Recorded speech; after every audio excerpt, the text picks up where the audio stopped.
வணக்கம். நான் உங்கள் சபை டூரிசம். இப்போ நம்ம பார்க்குறது வந்து காளை மாடு பாருங்கள்.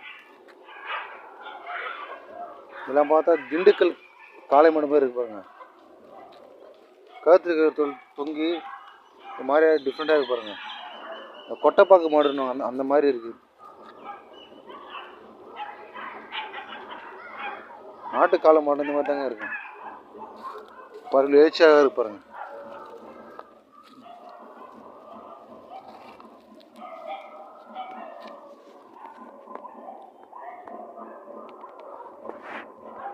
பாருங்க, கருப்பும் செந்நிறமும் கலந்த மாதிரி இருக்கு பாருங்க.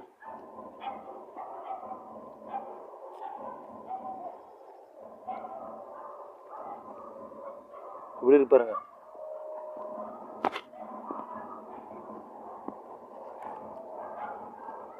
இப்படி இருக்கு பாருங்க. திமிழ் இப்படி இருக்கு பாருங்க.